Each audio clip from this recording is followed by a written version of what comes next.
સ્વાનુભૂતિનો સૂર્યોદય. 5 ચરણો જો આપણે પસાર કરીએ તો સ્વાનુભૂતિ આ રહી. મજાની વાત એ છે કે આ ચરણો અનુભૂતિવાન સદગુરુએ આપ્યા છે. અનુભૂતિવાન સદગુરુના શબ્દો મળવા એ પણ બહુ અઘરું કામ છે.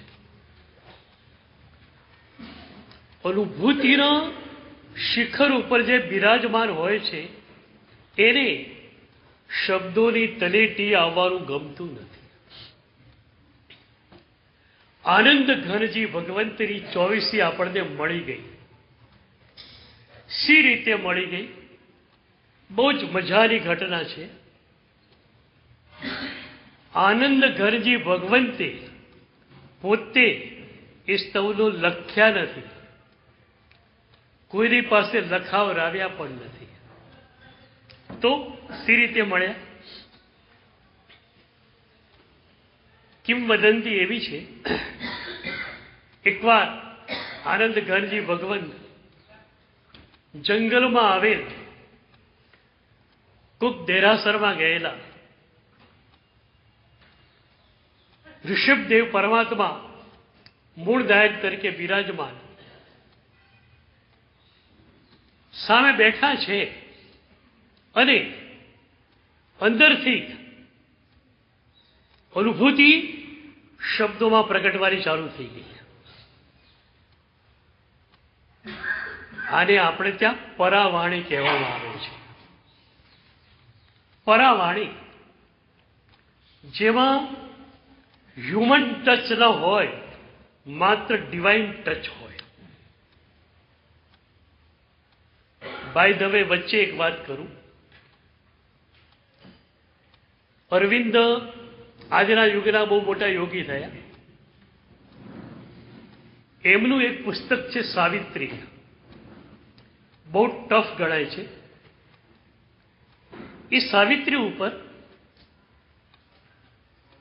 એમના જ અનુયાયીની માતાજીને લેક્ચર્સ આપવાના હતા. પણ એમણે એક મજાનો અભિગમ સ્વીકાર્યો. એમણે કહ્યું, સાવિત્રી ઉપર હું નહીં બોલું, પરમ તત્વ બોલશે.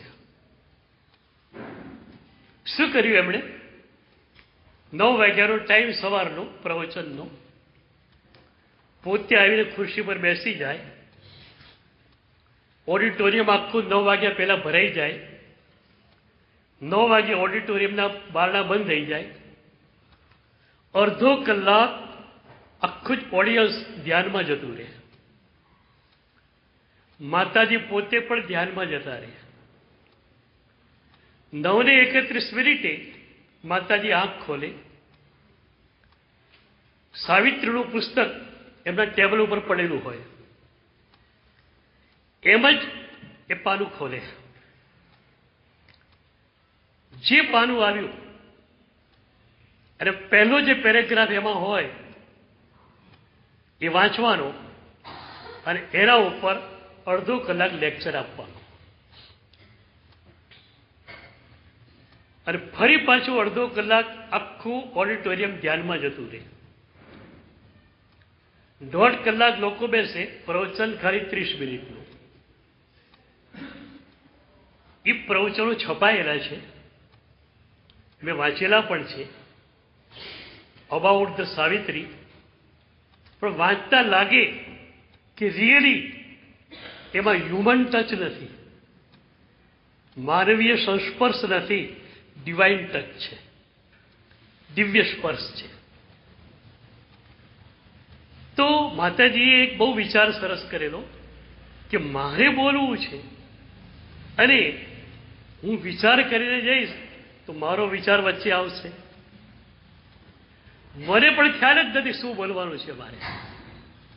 બસ એમ જ ખોલો પાનું, એમ જ પેરેગ્રાફ વાંચો, એમ જ એના ઉપર બોલો. મને આ વાત બહુ ગમી ગયેલી. એ અરસામાં મારે રાણકપુર જવાનું થયું. રાણકપુર તીર્થમાં વાંચના હતી.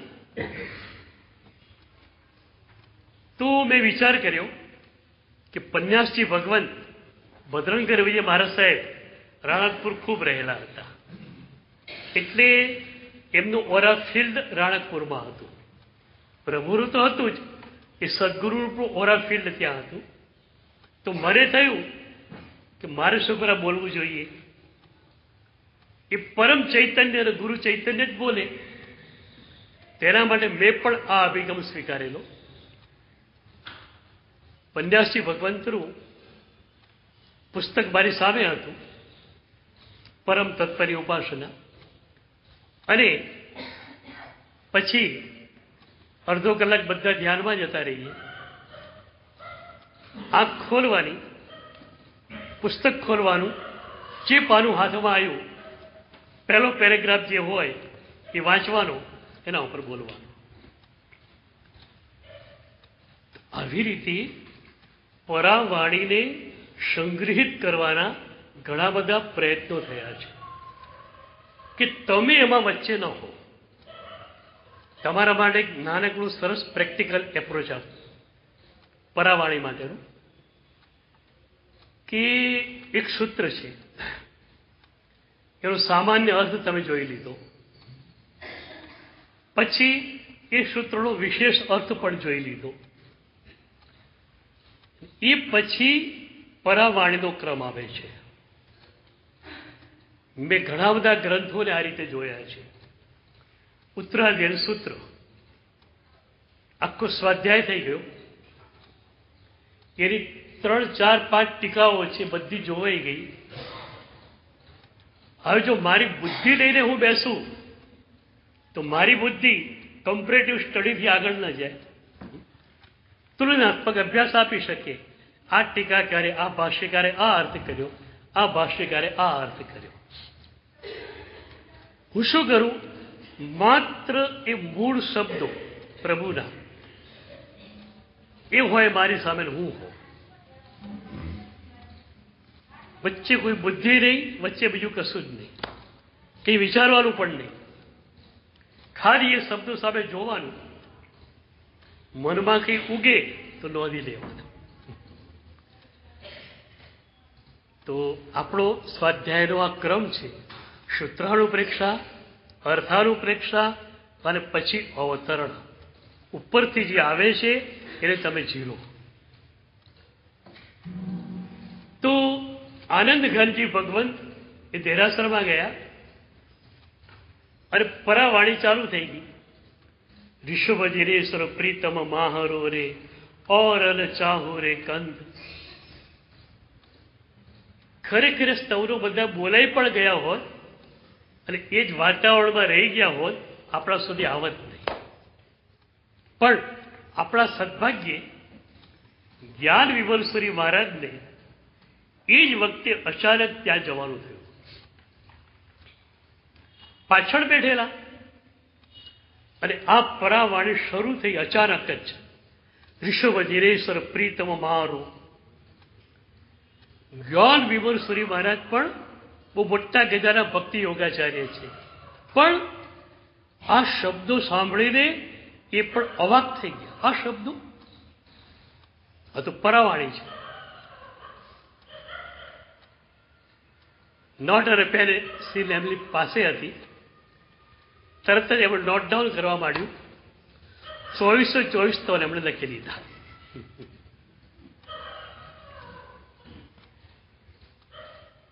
પછીની ઘટના એટલી મજાની છે કે આનંદ ગરજી ભગવાન તો જંગલોમાં જ ફરતા, ગામમાં ક્વચિત આવે, એ પણ રાજસ્થાન બાજુમાં જ મેળતાની આજુબાજુ ફરતા.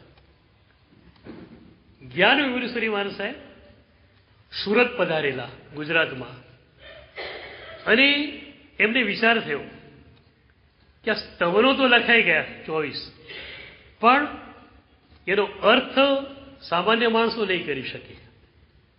તો ગુજરાતી ભાષામાં એનું વિવેચન હું કરું. એટલા મોટા દિગ્ગજ ભક્તિ યોગાચાર્ય પોતે પણ છે. એ વિવેચન લખવા માંડ્યા એક સ્તર ઉપર લખ્યું, પણ એમને લાગ્યું કે એકદમ ફિક્કું છે, આ ચાલી ન શકે.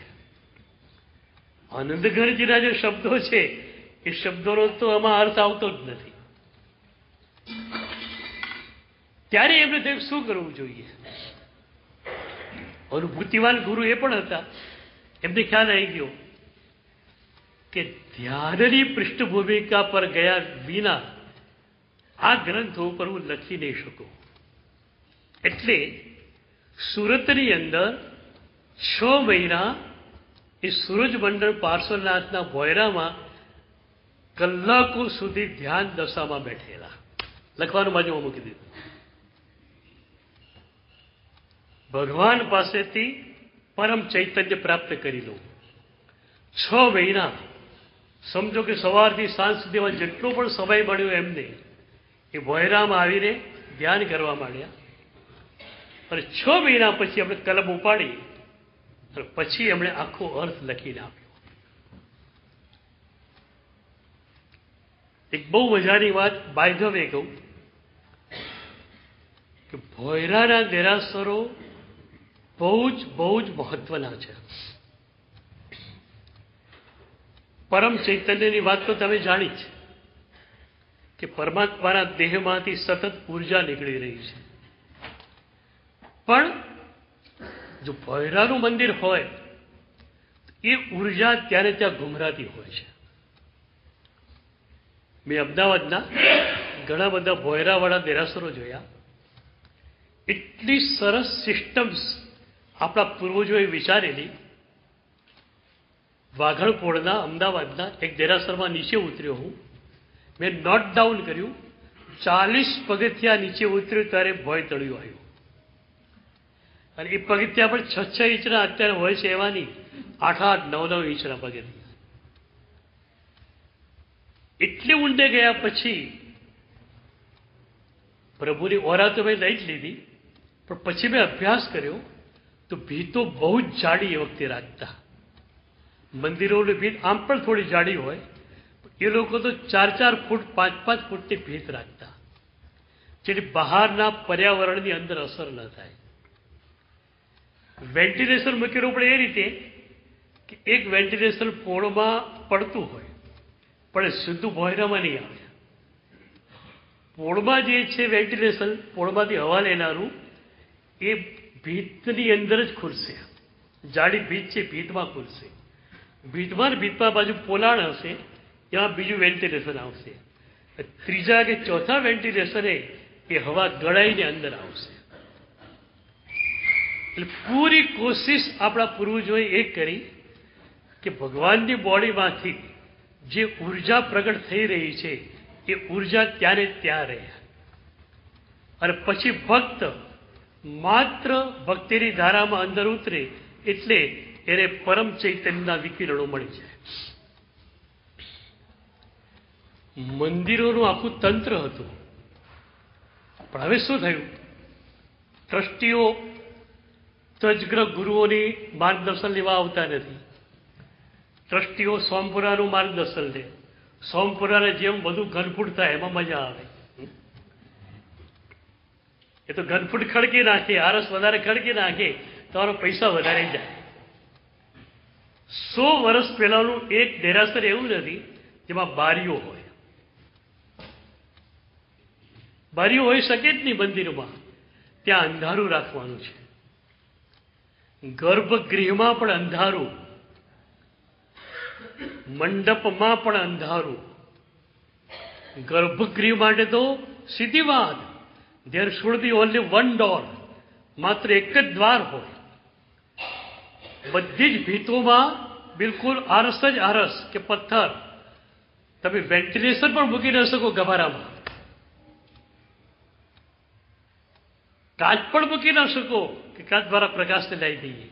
પ્રકાશ નહીં, હવા નહીં, માત્ર એનર્જી ક્રિએટ જે થઈ રહી છે એ એનર્જી સીધી જ બહાર આવવી જોઈએ અને મંડપમાં રહેલ ભક્તને મળવી જોઈએ. પારીતાણા જાઓ તમે, દાદાના ગુડ મંડપમાં કેટલું અંધારું છે. મોટો મંડપ પણ માત્ર 3 બારણા મળે મંડપને, ગબારાને 1 બારણું. તો આખી સિસ્ટમ આ હતી. આજે જ્યાં બારીઓ થઈ એ હમણાંની સિસ્ટમ છે. પહેલાની સિસ્ટમમાં બારીઓ નહીં આવે. એ શું આખું તંત્ર હતું. શિખર ઊંચું શા માટે? શિખરની નીચે ભગવાન હોય તો બહારના વિકિરણો અંદર ન આવે એના માટે શિખરની હાઈટ ઊંચી રાખતા. આખું વિજ્ઞાન હતું આખું. પણ એ વિજ્ઞાન અમારી પાસે રહ્યું, મંદિર તમારી પાસે રહ્યું.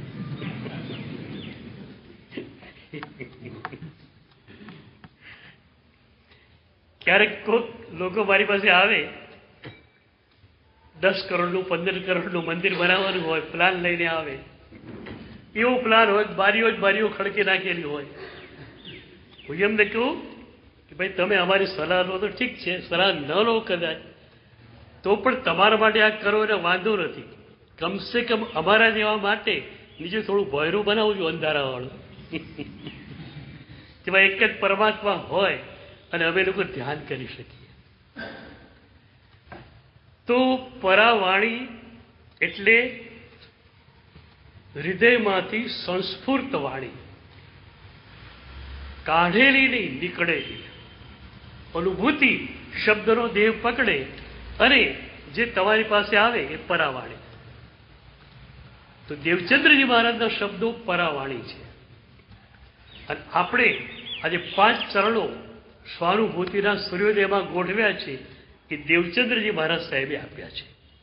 એક અનુભૂતિવાન સદગુરુ. પહેલું ચરણ જેનું ગુણ દર્શન, પરમાત્માની વિતરાગ દશા જોઈ અથવા પરમાત્માનો પ્રસન્ન રસ જોયો. આપણા પરમાત્મા શાંત રીતે બેઠેલા હોય તો દેખાય જ. કશું કરવાનું એમને નથી. હાથમાં માળા પણ આપણે આપી નથી. કશું કરવાનું નથી. સિદ્ધશિલા ઉપર ગયા, સ્વાનુભૂતિના શિખર ઉપર ગયા. માત્ર ત્યાં સ્વની અંદર સ્થિર થઈને રહેવાનું હોય છે. તો પરમાત્માના ચહેરા ઉપર એક પરમ વિતરાગ દશા આપણે ઉભારતા હોઈએ છીએ. ઓશોએ એક સરસ વાત લખેલી કે બુદ્ધ ભગવાનની જેટલી મૂર્તિ હોય ને એમાં કરુણાને ઉભારવામાં આવે છે. બુદ્ધ ભગવાનની કોઈ પણ મૂર્તિ જુઓ કે મૂર્તિકારને કહેવામાં આવે કે ભગવાનના ચહેરાઓ એકદમ કરુણા ઉપસવી જોઈએ. પણ આપણા તીર્થંકર ભગવંતોના ચહેરા ઉપર માત્ર વિતરાગ દશા ઝલકશે. કારણ કરુણા પણ સાપેક્ષ દશા છે. તમે આગળ જાઓ છો, સોમાં ડૂબી જાઓ છો ત્યારે એક કરુણા પણ રહેતી નથી. કરુણા એટલે કોમળતા. તમે કઠોર છો ત્યાં સુધી કોમળતા જરૂરી છે. કઠોર ભાવ ગયો તો કોમળતા પણ ગઈ. જેમ રાગ, વૈરાગ્ય અને વિતરાગ દશા. વૈરાગ્ય સાધના અવસ્થા છે અને વિતરાગ દશા સિદ્ધાવસ્થા છે. કોઈ સાધક હશે તો વિરાગી હશે, કારણ રાગનો ખાડો છે. વૈરાગ્યની માટી તમારે નાખવાની. જેટલો રાગનો ખાડો ઊંડો, વૈરાગ્ય વધારે તીવ્ર, સશક્ત, ધધકતો બનાવો. પણ એ વૈરાગ્યની માટી નાખ્યા પછી જે સમથળ જમીન બની એ વિતરાગ દશા. એ વિતરાગ દશામાં વૈરાગ્ય નથી. તમારી પાસે જેમ વૈરાગ્ય હોય, હું આ ન ખાઉં, હું આમ ન પહેરું, હું આમ ન કરું, વૈરાગ્ય છે. મારે આ ન જોઈએ, મારે આ ન જોઈએ, મારે આ ન જોઈએ. પણ વિતરાગ દશામાં કશું જ આ નથી. તો વૈરાગ્ય સાધના અવસ્થા છે. એ બુદ્ધ ભગવાનના ચહેરામાં જે કોમળ ભાવ મૂક્યો એ પણ સાધના અવસ્થા છે. જ્યારે પ્રભુ સ્વમાં ડૂબી ગયા ત્યારે માત્ર ભીતર હોવા પડવું છે. તમે પણ સ્વાનુભૂતિમાં ડૂબી જાઓ ને માત્ર તમે ભીતર છો, બહાર કશું જ તમારું ખુલતું નથી. તો એ પ્રભુનું એ જે દશા છે ને, એ ખાલી મુખ છે ને, એને તમે જુઓ ને, ખાલી જુઓ 10 મિનિટ, 15 મિનિટ, 20 મિનિટ, કંઈક ફિલિંગ થશે, કંઈક પકડાશે. અને એ જે પ્રસમ રસ તમને પકડાય, એ ઉદાસીન દશા તમને પકડાય, કંઈ પણ પકડાય, જે પણ પકડાય, એ તમારા મનમાં ઘૂંટાવી જોઈએ. એટલે જીરુગુણ દર્શન પછી જીરુગુણ રુચિનું સ્ટેપ આપણને આપ્યું કે એ ગુણો તમારા મનનો કબજો લઈ લે. એક નવું જ ગીત આવેલું હોય, બહુ સરસ ગીત હોય, એક માણસ નીકળ્યો હોય ગામડાની બજારમાં અને બધા જ રેડિયો પરથી એ જ ગીત વાગતું હોય, તો એ સાંભળતા સાંભળતા એની અંદરથી એક ગીત ફૂટવા માંડે છે. એમ આ જીરુગુણ દર્શન કરતા કરતા એ પ્રભુના ગુણો તમારા મનનો કબજો લઈ લે. તો આ બીજું ચરણ થયું જીરુગુણ રુચિ. એકદમ એપ્રોપ્રિએટ ક્રમ આપેલો છે. લાગે આપણને કે અનુભૂતિવાન આચાર્ય તો હતા જ, પણ આપણા માટે મનોવૈજ્ઞાનિક આયામમાં ખોલ્યા છે. આપણી દશાને જોઈને આપણે જે રીતે ઉચકાઈ શકીએ એ સ્ટેપ્સ એમણે આપ્યા છે. તો રુચિ આવી એટલે કે એ ગુણ જ ગમ્યા કરે છે તમને વારંવાર વારંવાર વારંવાર. અરે દેરાસરમાં કલાક છો તમે, પણ બીજા 5-7-10 કલાક એને વાગોળવામાં જાય છે. અદ્ભુત ગુણ, અદ્ભુત ગુણ, અદ્ભુત ગુણ. એટલે તમારો મનનો કબજો એ ગુણ લઈ લે છે. આ જેનું ગુણ રુચિ થઈ. અને આ રુચિ થાય તો જ એને મેળવવાની ઝંખના આવે. આટલું બધું શ્રવણ થયું, જ્ઞાની ગુરુ ભગવંતોએ તમને આપવામાં બાકી નથી રાખ્યું, છતાં આગળ કેમ વધાવ્યું? એનું કારણ આ ક્રમ તમારી પાસે નહોતો. સાંભળી લીધું એટલું ન ચાલે. સાંભળ્યું, નોટ ડાઉન કર્યું અથવા રેકોર્ડ કર્યું, ફરીથી વારંવાર એને સાંભળો, પોઈન્ટ્સ એમાંથી નોંધો, પછી એમાંથી એક જ પોઈન્ટ ખાલી તારવી લો, પછી બધું નહીં તારવું. એક પોઈન્ટ. કોઈ પણ પ્રવચનકાર હશે ને, એક જ કેન્દ્રવર્તી સૂત્રને લઈને વિસ્તાર કરશે. કોઈ પણ પ્રવચનકાર હોય એની પાસે એક જ સૂત્ર હોય છે અને સૂત્રના આધારે ડેવલપમેન્ટ આપે છે. એ મૂળભૂત સૂત્રને પકડી લો, પછી એને ઘૂંટો. પછી બધા અઠવાડિયે તમે વ્યાખ્યાન આપણો નહીં જવું ચાલશે. પછી જો આ તમે કરવાના હોય ને તો વધારે સાંભળવું નથી. બીજું આ કોર્સ નક્કી થાય પછી બીજું સાંભળજો. તો અઠવાડિયા સુધી એને ઘૂંટો. ઘૂંટશો અને તમને થશે આ તો બહુ સરળ છે, આમાં શું વાત છે? કારણ કે સંસાર જ તમારો અઘરો છે, સાધના તો સહેલી છે. તમારા સંસારમાં તમારે બધાને રીઝવવા નીકળવું છે. આય રાજી રે, આય રાજી રે. લગ્ન દીકરીના પણ જેટલા આવે એટલે રાજી થવા જોઈએ. તમારો સંસાર અઘરો છે, સાધના તો સહેલી છે, પણ આ તમે ઘૂંટો તો તમને ખ્યાલ આવે.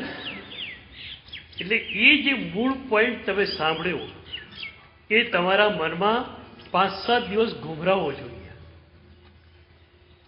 અમારે તો વ્યવસ્થા છે કે તમને રોજ 2-3 વખત આપવું પડે છે અમારે. બાકી ખરેખર તો એક જ પ્રવચન, એક કેન્દ્રવર્તી સૂત્ર, અડધો કલાક, પોણો કલાક આપી દીધું. આખો દિવસ તમારે એના ઉપર જ ઊંડા ઉતરવા. આપણે ક્યારેક આવી શિબિરો રાખશું પાછા. તમે જ્યારે એકદમ વર્કશોપના રૂપમાં આવશો ત્યારે આપણે આ જ કરવું પડશે. કારણ કે બહુ સાંભળવાનો પણ અર્થ નથી. મારી પાસે આવનાર સાધકોને હું વારંવાર કહું છું, બહુ વાંચવો નહીં હોય. બહુ વાંચવું નથી. એકાદ પાનું, 2 પાનું વાંચ્યું, બસ આંખો બંધ કરી લો, એક એમાંથી સૂત્ર તારવી લો અને અંદર ઉતરી જાઓ. નહીં તો તમે શું કરશો? શબ્દોનું વર્તુળ બનાવી નાખશો. આ ગ્રંથ વાંચ્યો, આ ગ્રંથ વાંચ્યો, આ ગ્રંથ વાંચ્યો. અને વાંચીને શું કર્યું હતું કે શબ્દોનું વર્તુળ તે બનાવ્યું. શબ્દોનું વર્તુળ બનાવવું નથી. વર્તુળને કોઈ ગતિ હોતી જ નથી, એમાં ગોળાકાર ફરવાનું જ હોય છે માત્ર. આપણે શબ્દ એટલો જ લેવો છે કે ચિંતન આપણું શરૂ થઈ શકે. એટલે હું શબ્દને, સ્વાધ્યાયને, સ્કૂટરને મારાથી કિક જેવું કહું છું. કિક 2-4 વાર લગાવી, સ્કૂટર ચાલુ થયું, ઉપર બેસી ગયા. પછી આનાથી વધારે વાંચવું પણ નથી, આનાથી વધારે સાંભળવું પણ નથી. એક પોઈન્ટ લઈ લો, ચાલો પછી. આ રીતે કરશો તો શું થશે? એ મેળવવાની ઝંખના થશે. તમે ક્યારે વિચાર કરો, આટલું બધું સાંભળ્યું અત્યાર સુધીમાં, કેમ એ પામવાની ઈચ્છા નથી થતી? કેમ આપણે ત્યાં બેઠેલા છીએ? કારણ આ ક્રમ પકડાયો નહીં. તો દર્શનમાં અને શ્રવણમાં બેઉમાં ક્રમ છે. પ્રભુનું દર્શન કર્યું ગુણનું, એ જ ગુણ અઠવાડિયા સુધી અંદર મનમાં રમવો જોઈએ. એક પ્રવચન સાંભળ્યું, એક જ પોઈન્ટ એમાંથી લઈ લો, વધુ નહીં લો, એક જ પોઈન્ટ, અને એક પોઈન્ટને વારંવાર વારંવાર વારંવાર ઘુમરાવો. જેમ કે આપણે સ્વાનુભૂતિના અરુણોદયમાં એક જ સૂત્ર આપેલું, પર રસથી મુક્તિ. તમે એક જ પોઈન્ટ પકડેલો હોય, પર રસથી મુક્તિ. પર વાપરવાની મને હા પડે છે, પર દ્રવ્ય વાપરવાની, પરનો રસ કરવાની પ્રભુએ ના પાડી છે. કપડાં તો પહેરવાના છે મારે, પણ કપડા પર મને રાગ થાય તો ચાલી દઈશું. બોલો, અહીંયા કેટલો ટાઈમ બચી ગયો બહેનોનો? સાચું કહેજો. વ્હાઈટ એન્ડ વ્હાઈટ છે. તમારો સમય કેટલો બચાવ્યો બોલો? હવે રિસેપ્શનમાં જવાનું હોય તો વિચારવા કલાકો વીતી જાય, કયું વસ્ત્ર પહેરવું. તમારે ત્યાં છે ને બજારી ઘટના શું ઘટે ખબર છે? તમને બી ખ્યાલ નથી એનો, મને ખ્યાલ છે. તમારે બધાને પોતાના કપડા બીજાને બતાવવા છે, બધા બતાવવા માટે જ આવે છે, કોઈને જોવું છે જ નહીં.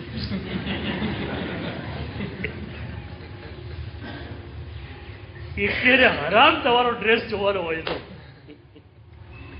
એ કે હું દેખાડવા જાયેલું છું, મારે ક્યાં જોવાનું છે?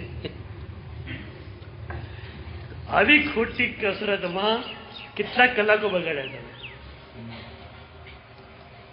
તમે? વ્હાઈટ એન્ડ વ્હાઈટ ન કરી શકો તો પણ એમ કરો, એક સિમ્પલ કલરના બસ વસ્ત્રો, બસ એકાદ કલર રાખો, એક કે બે કલર રાખો, જેથી કરીને ચોઈસમાં વધારે સમય તમારું જાય. એટલે પર રસથી મુક્તિ, આ એક સૂત્ર તમે પકડ્યું તો શું થાય પછી? ખાવાની હા છે, પણ ખાતી વખતે મારે રાગ નથી કરવું. સારું ટેસ્ટી હશે તો રાગ થઈ જશે. ચલો એના માટે ઉપાય, એ વખતે સ્તવનની કોઈ કડી લેવાની, મનને સ્તવનની કડીમાં મૂકી દેવાની.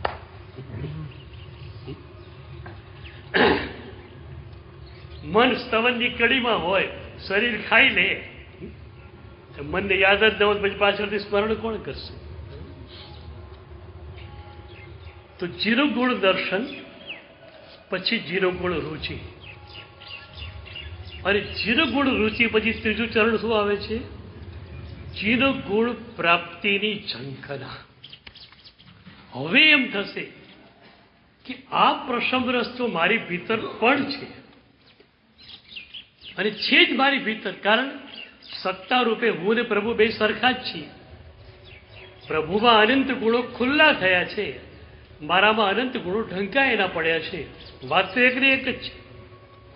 સૂરજ અત્યારે એવો જ છે જેવો પહેલા ચમકતો હતો એવો. સૂરજમાં કોઈ ફેરફાર નથી. વાદળા વચ્ચે આવ્યા છે, વાદળા જાય, સૂરજ એવો જ ચમકે છે.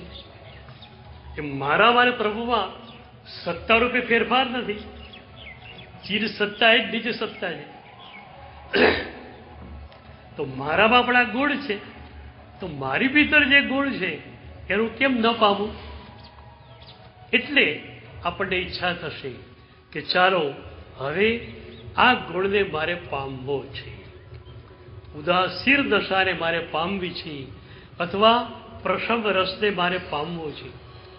પછી તમે સદગુરુ પાસે જાઓ ફરીથી. હવે સાહેબ પ્રસંગ રસ મારે જોઈએ, એકદમ મન શાંત હોય, આઈસ પેક જાણે ઉપર મૂકેલી હોય. આમ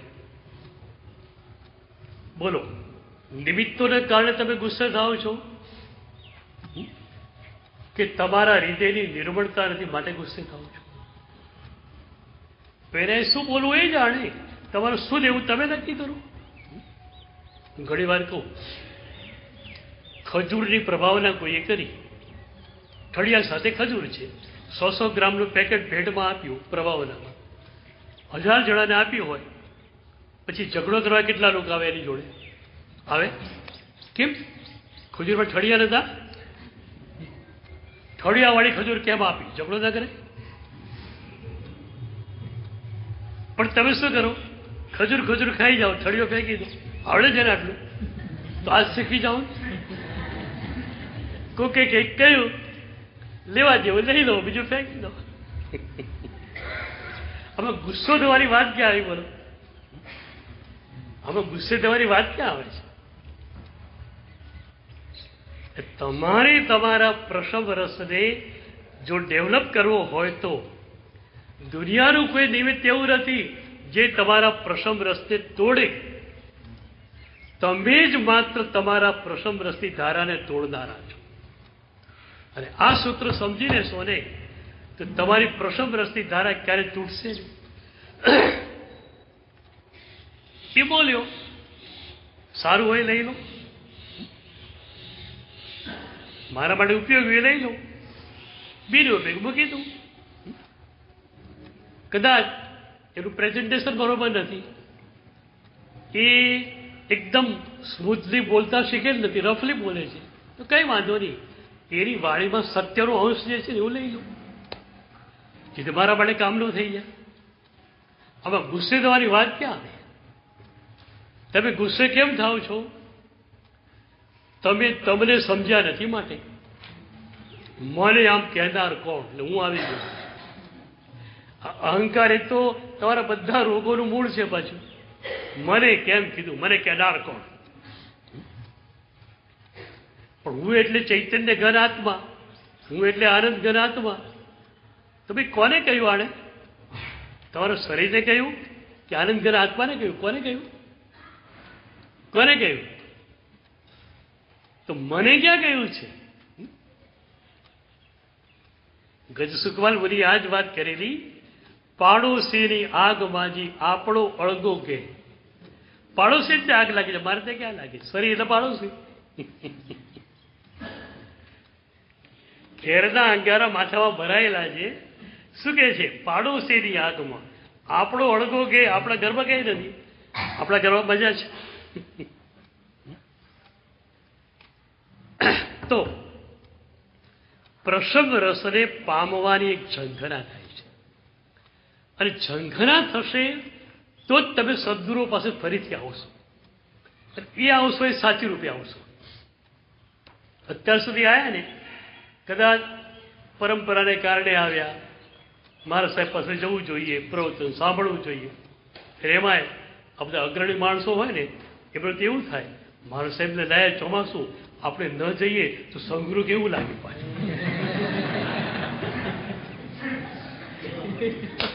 પરોપકારી માણસ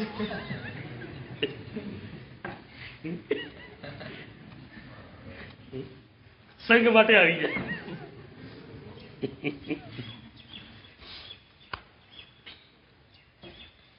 પરંપરાથી આવ્યા, કાં તો પ્રવચનકાર મહાત્મા બહુ સરસ છે, એટલું મજાનું બોલે છે, ચાલો જઈ આવીએ, મજા આવશે થોડી. ખરેખર સદગુરુ પાસે જે જ્ઞાન લેવા જવાનું છે એ જ્ઞાન લેવા તમે આવ્યા જ નથી. આ ત્રીજું ચરણ ન મળે ત્યાં સુધી સદગુરુ પાસે વાસ્તવિક રૂપે અવાય જ નહીં. તો પ્રભુનો પ્રસમ રસ જોયો, એ મનની અંદર જે છે તે સતત ઘોટાયો. હવે એની ઈચ્છા થાય છે. મનમાં ઘૂંટાશે ને પાછું તમે ભૂલી જ જવાના છો. એ પ્રસવ રસ જોયો, પાછું તમારી દુનિયામાં આવે પ્રસવ રસ છું પાછું. પણ મનમાં જો ઘૂંટાશે અઠવાડિયું 10 દિવસ, રોજ ભગવાન પાસે જાઓ, સવાર સાંજ એ જ પ્રસવ રસને જુઓ, પછી એક જ ગુણને જુઓ, પછી બીજા ગુણને જોવાની કોશિશ નહીં કરતા, એક જ ગુણ જુઓ. અને એ મનમાં એકદમ જે છે તે છવાઈ જાય. પછી તમને થશે કે આનું નાનકડું એડિશન તો મને અત્યારે મળવું જ જોઈએ. ભલે પ્રભુની પાસે પ્રસમ રસનો સાગર છે, પણ મારી પાસે પણ એ પ્રસમ રસનું ઝરણું તો જોઈએ. આ ઈચ્છાથી. પણ આ ઈચ્છાથી પણ પ્રાપ્તિ થવાની ના પાડે છે. જીન ગુણ પ્રાપ્તિની ઝંખના ત્રીજું ચરણ, ત્રીજા ચરણ પછી તરત સ્પર્શની વાત નથી કરતા, ચોથું ચરણ આપે છે જીન ગુણ પ્રાપ્તિની તીવ્ર ઝંખના. સામાન્ય ઈચ્છાથી પ્રાપ્તિ થતી નથી. ઝંખના તમારું અસ્તિત્વ બની જાય. એ ઝંખના સિવાય બીજી બધી જ ઈચ્છાઓ ખતમ થયેલી હોય ત્યારે તીવ્ર ઝંખના કહેવાય. કોઈ છોકરો ઉત્તર ગુજરાતના ગામડામાંથી મુંબઈ આવે ડાયમંડમાં કે બીજી લાઈનમાં જવા માટે, પછી એ ક્યાંક ભાડાની રૂમમાં રહે 5-10 છોકરાઓ જોડે, ક્યાંકથી ટિફિન મંગાવીને ખાઈ પણ લે, પણ એનું આખું ધ્યાન ક્યાં છે? બરોબર શીખવું છે, પૈસા કમાવા છે. માત્ર પૈસા કમાવાની ઝંખના, એક જ ઝંખના. એ મુંબઈ આવી ગયો, રહેવાનું ઠેકાણું પડતું ને, 10 જણા વચ્ચે ના નીકળી ખોલીમાં રહેવાનું છે. એક બાથરૂમ છે 10 જણા વચ્ચે. ઘરે બહુ વિશાળ ઘર હતું, એ મૂકીને આવ્યો છે.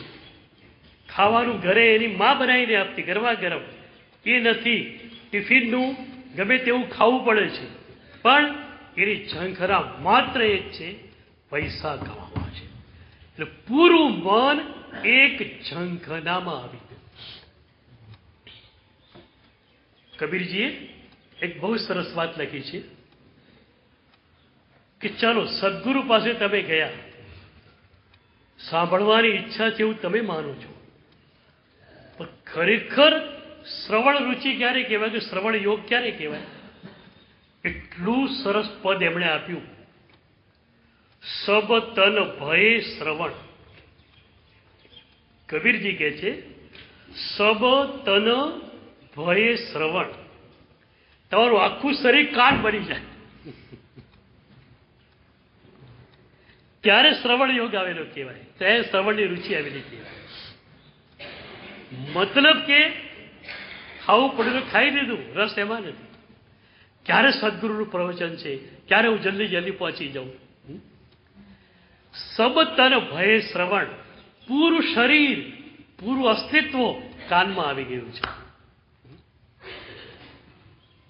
પૂરું અસ્તિત્વ ઝંખનામાં આવે ત્યારે તીવ્ર ઝંખના કહેવાય. અને એ તીવ્ર ઝંખના આવે તો પછી પ્રાપ્તિ વચ્ચે પછી અવરોધ કોઈ નથી. તીવ્ર ઝંખના અને પ્રાપ્તિ વચ્ચે કોઈ અવરોધ નથી. એટલે જીરુગુણ દર્શન પહેલું ચરણ, જીરુગુણ રુચિ બીજું ચરણ, જીરુગુણ પ્રાપ્તિની ઝંખના ત્રીજું ચરણ, જીરુગુણ પ્રાપ્તિની તીવ્ર ઝંખના ચોથું ચરણ, અને 5મા ચરણે જીન ગુણ સ્પર્શ. હવે એ પ્રભુનો જે પ્રસન્ન રસ છે એની અનુભૂતિ તમને થશે, કે તમારી ભીતર જે પ્રસન્ન રસ છે એનું સંવેદન, એનો અનુભવ તમે કરી શકશો. તો દેવચંદ્રજી મહારાજ અનુભૂતિવાન ગુરુ છે, અને એટલે આખો અનુભૂતિનો માર્ગ બતાવે છે. તો આપણે 3 તબક્કા મૂળ જોયેલા, અને એના માટે સપ્તપદીની સાધના આપણે જોતા હતા. 3 ચરણમાં પહેલું ચરણ હતું સ્વાનુભૂતિનો અરુણોદય. એનું ચરણ હતું પર રસથી મુક્તિ. બીજું ચરણ આવ્યું સ્વાનુભૂતિનો સૂર્યોદય. એમાં આ 5 ચરણ આવ્યા: જીનું ગુણ દર્શન, જીનું ગુણ રુચિ, જીનું ગુણ પ્રાપ્તિની ઝંખના, જીન ગુણ પ્રાપ્તિની તીવ્ર ઝંખના, અને જીન ગુણ સ્પર્શ. અને હવે ત્રીજું જે ચરણ છે સ્વાનુભૂતિનું મધ્યાહ્ન, એમાં જીન ગુણ અનુભૂતિ થાય છે. અહીંયા આપણે સ્વાનુભૂતિના સૂર્યોદયમાં જીન ગુણ સ્પર્શ કહીએ છીએ, અને 7મા ચરણમાં એટલે કે સ્વાનુભૂતિના મધ્યાહ્નમાં જીન ગુણનો અનુભવ, નિજ ગુણનો અનુભવ. તો સ્પર્શ અને અનુભૂતિમાં કયો ફરક તમને સમજાવું. સ્પર્શ એટલે સામાન્ય અનુભૂતિ, અલગ ઝલપ અનુભૂતિ, અને અનુભૂતિ એટલે પૂરેપૂરા અનુભવમાં તમે ડૂબી ગયા. દાખલા તરીકે પ્રભાસ પાટણ ગયેલો હોય કોઈ, તો સોમનાથના દરિયા કિનારે બેન્ચ પર બેઠેલો છે, ભરતીનો સમય છે અને પાણીના મોજા આવે છે, અને પાણીના મોજા એના ખુલ્લા પગને અડે છે, તો ઠંડુ પાણીનો સ્પર્શ એને મળે છે. પણ એ વખતે કદાચ સૂર્ય મધ્યાહ્ને હોય, થોડી ગરમી હોય, તો એનું શરીર થોડું તાપમાં પણ હોઈ શકે, પણ નીચે ઠંડક છે. તો શું થયું? શીતળતાનો સ્પર્શ મળ્યો. એ જ માણસ દરિયામાં ડૂબકી લગાવી દેતો, એનું સંપૂર્ણ અસ્તિત્વ જે છે એ એની અંદર શીતળતાના રંગે રંગાઈ ગયું. એમ સપ્તપદીના છઠ્ઠા ચરણે જીરુગુણ સ્પર્શ દ્વારા નિજ ગુણનો સ્પર્શ થાય, એટલે કે અલગ ઝલપ અનુભૂતિ થાય. અને સાતમા ચરણમાં એટલે કે સ્વાનુભૂતિના મધ્યાહ્નમાં જીન ગુણની અનુભૂતિ થાય છે. તો અરુણોદયમાં શું હતું? પરરસની મુક્તિ. સૂર્યોદયને આપણે બરોબર ખોલીને જોઈ લીધું. મધ્યાહ્નમાં શું હોય છે કે એ જ સ્વાનુભૂતિ જે છે એમાં ઉદાસીન દશા ઉમેરાય છે. ચોથા ગુંઠાણે જે સ્વાનુભૂતિ હોય તમારી પાસે, એમાં તમે શ્રદ્ધાને મામલે ચોક્કસ હોવો છો.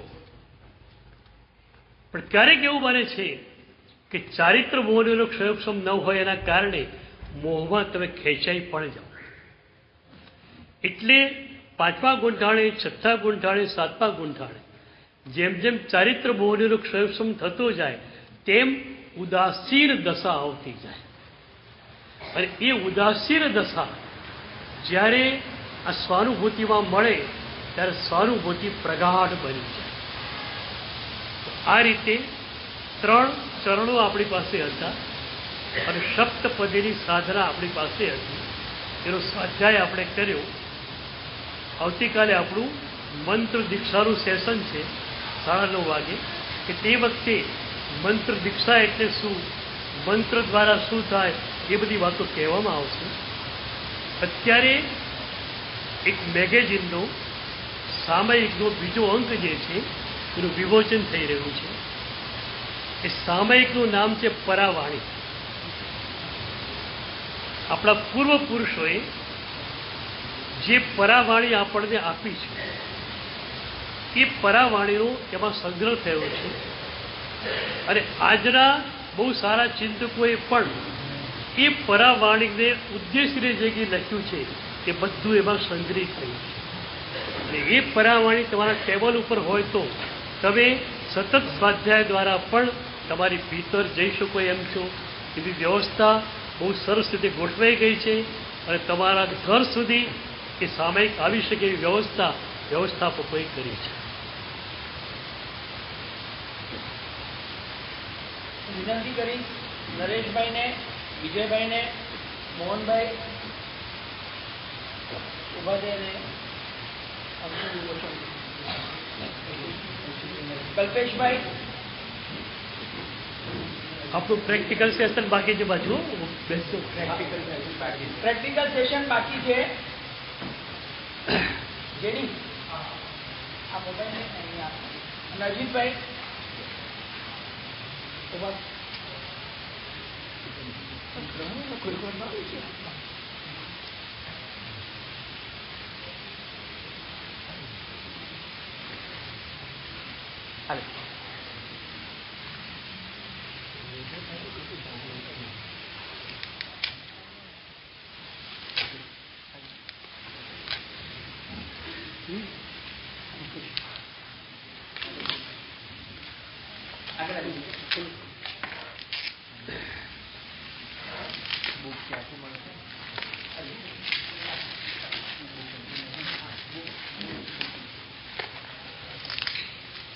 પરાવાણી મેગેઝિન બુક સ્ટોલ પરથી અત્યારે 4 વાગ્યા પછી પ્રાપ્ત થશે.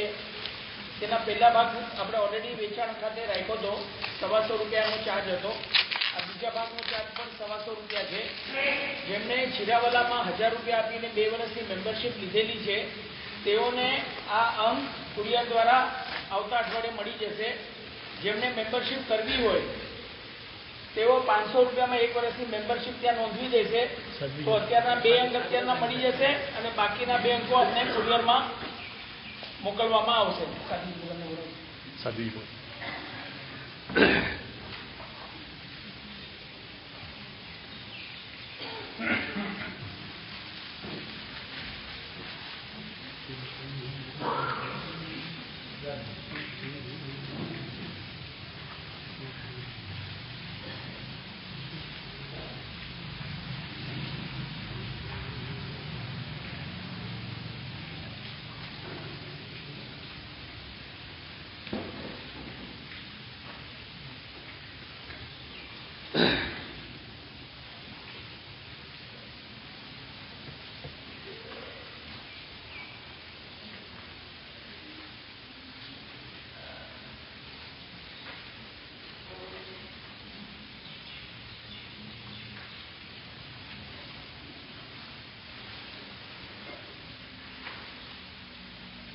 પ્રેક્ટિકલ ચાલુ. શરીર ટટ્ટાર, આંખો બંધ.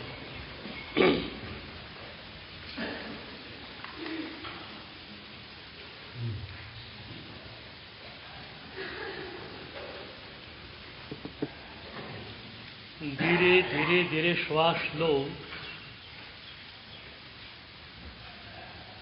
ધીરે ધીરે શ્વાસ છોડો.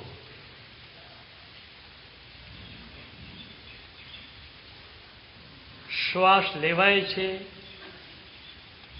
પોઝિટિવ એનર્જી અંદર આવે છે. શ્વાસ છોડાય છે, નેગેટિવ એનર્જી બહાર આવે છે.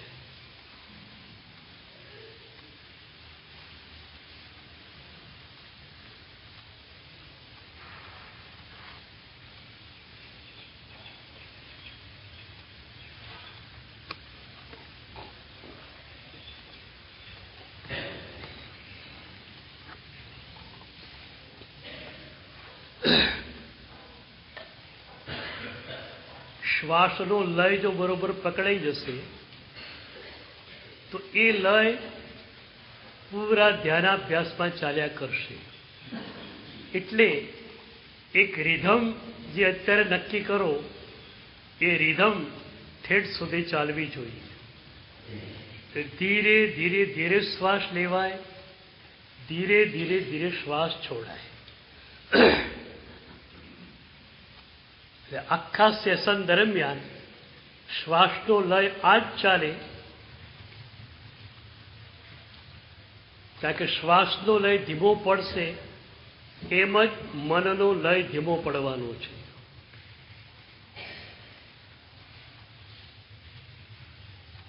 આપણા કાયોત્સર્ગમાં આ જ વાત છે. તમે બહાર જઈને આવ્યા, કોઈ આવેગ રાગ દ્વેષ તો તમારી ભીતર છે, તો શ્વાસ તમારા ઝડપી ચાલશે. આવેગને સ્થિર કરવા માટે આપણે ત્યાં શ્વાસની સ્થિરતા બતાવી. કાયોત્સર્ગ શ્વાસના પાયા ઉપર છે. શ્વાસ ધીરે ધીરે ધીરે કરી નાખો, આવેગ પણ શાંત થઈ જાય.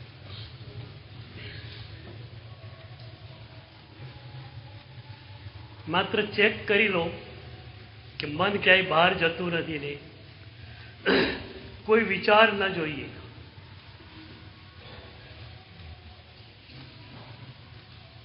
શ્વાસ પર ધ્યાન એટલા માટે આપો કે રિધમ બરોબર પકડાયેલી રહે.